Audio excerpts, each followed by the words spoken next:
Catherine avec un cœur gros ce matin. Eh oui, elle arrive avec ses feelings encore, elle. Qu'est-ce qui se Ben, passe? j'ai l'habitude de venir ici, là, avec la risette en coin de sourcil, Patrick, vous me connaissez, mais je dois avouer que cette semaine, c'est comme bon nombre de gens là, qui nous écoutent, je flotte dans cette mer d'incertitude qui nous berce depuis quelques mois et qui, lundi, menace de faire chavirer notre petite barque. On dirait que c'est le dernier vendredi de déni avant la suite. Bon, évidemment, lundi, hein, l'investiture de Donald Trump changera la température de l'eau, une eau qui n'est plus confortable depuis longtemps, certes, alors qu'à la seconde où il a été élu, le monsieur s'est donné la liberté de faire et de dire 67 000 niaiseries comme s'il dirigeait déjà le pays, appuyé par des milliardaires qui possèdent et piétinent les médias à grands coups de «yo».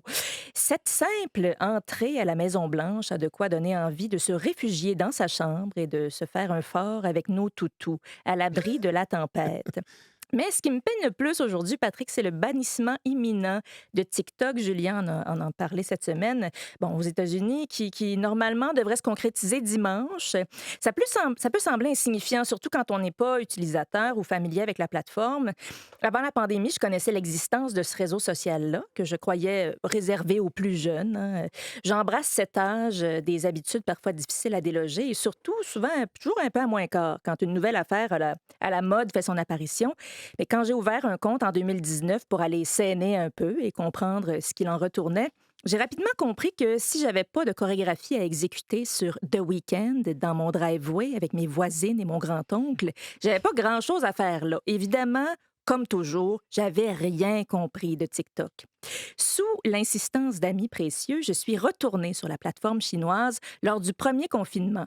Un monde, Patrick, s'est alors ouvert à moi. Un monde de douceur, une mine d'informations, de vitalité, d'humanité, de furieuses niaiseries aussi, de points de vue renversants et surtout de beaucoup, beaucoup d'empathie. Des millions d'utilisateurs qui avaient d'abord, comme moi, besoin de rompre la solitude et l'isolement de cette crise sanitaire mondiale dont on ignorait alors tout, puissamment divertis par ces vidéos du quotidien de citoyens des quatre coins du globe, ont en quelque sorte été happés par la nécessité de TikTok dans leur vie.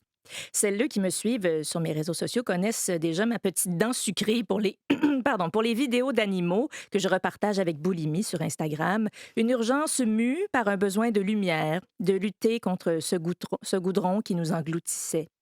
En partageant mes trouvailles TikTok, je souhaitais créer une petite bulle sécuritaire, un endroit merveilleux où se réfugier et où, l'espace de 15 minutes, ce monde étrange était soudain plus digeste. Une petite cellule d'espoir à consommer sur la bolle. Oui, je sais que c'est là que tu visionnes mes stories, ma Suzy.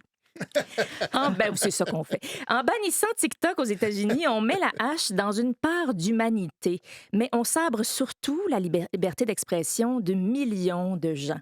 Les voix les plus fulgurantes, les plus importantes, dissidentes, celles qui m'ont appris le plus ces dernières années, c'est sur TikTok que je les ai trouvées. C'est bien la raison pour laquelle les hautes instances cherchent à priver la population de ce réseau social subversif où les citoyens se parlent, échangent, s'épaulent, font circuler leurs deux scènes, s'indignent, réfléchissent et se soulèvent. Alors que Meta et X appartiennent déjà à deux ploucs qui n'ont jamais réussi à se faire aimer autrement qu'en brandissant leur montre à 1 million et leur maudit char géométrique laid, TikTok est cet électron libre, gardien de la démocratie, une affaire assez menaçante pour un futur président qui a besoin de faire prendre son portrait officiel éclairé par en dessous par une lampe de poche, comme quand on se conte des histoires de peur autour d'un feu. Ce portrait de Trump-là est l'équivalent, à mon avis, du gars qui revient des vacances d'été avec un tricorne sur la tête en secondaire 4, une petite ligne de crayon noir en dessous des yeux, puis un carquois en guise de sac à dos pour inspirer le respect dans le couloir des cases. C'est tout à fait ça. Je dois beaucoup aux créatrices et créateurs de TikTok, toutes sortes de gens, des entomologistes, des médecins, des peintres, des mycologues, des mères de famille qui m'ont appris le sens profond de l'incompétence instrumentalisée, des danseurs, des travailleuses de rue, des illustratrices, des urbanistes, des brigadiers, des pâtissières, des artisans de la lenteur et des spécialistes dans l'art de créer de la beauté avec l'ordinaire. Comme ces gens de Dublin qui, cette semaine, ont remarqué une chopine de tomates cerises renversées sur le parapet d'un pont. Eh bien, au lieu de passer leur chemin, comme on l'aurait fait, ou juste de dire «Wesh, les tomates qui traînent», eh bien, ils ont décidé d'y ajouter d'autres tomates cerises. Et à grands coups de TikTok, le mot s'est passé et comme le fameux pont des Arts de Paris avec ses milliers de cadenas, le petit pont irlandais de Drumcondra est rapidement devenu une attraction touristique où, comme un pèlerinage, chacun passe déposer sa minuscule tomate cerise ou même son sachet de ketchup pour les plus phonés. Là, je le sais que c'est niaiseux, là, mais vous pourrez pas me dire que quelque chose de plus beau s'est passé cette semaine. C'est aussi ça, TikTok. C'est une chaîne d'humains qui s'aide à surmonter l'époque, qui s'enseigne la douceur, la nature, le prendre soin, qui me sacre mes propres contradictions et mes billets en pleine face et me font réfléchir chaque jour.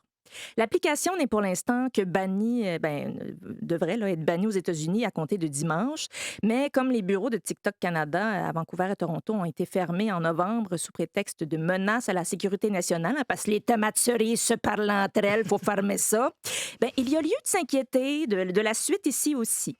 Ce qui est certain, c'est que dimanche, nous perdrons collectivement beaucoup.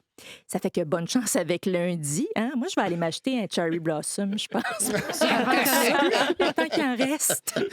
Oui, bonne chance pour en trouver un, là. Ah non, c'est vrai, ils sont difficiles à trouver. Ben, moi, ça on fait... est quatre à aimer ça. Ça fait un petit peu que je les vois plus, là. Ah non, dites-moi pas ça. C'est tout, les on belles va se mettre à la choses recherche disparaissent. ensemble. Oui, parfait. OK? Si vous en trouvez deux, vous les réservez Je pour vous en moi. apporte un la semaine Et prochaine. vice-versa. Checkez-moi bien.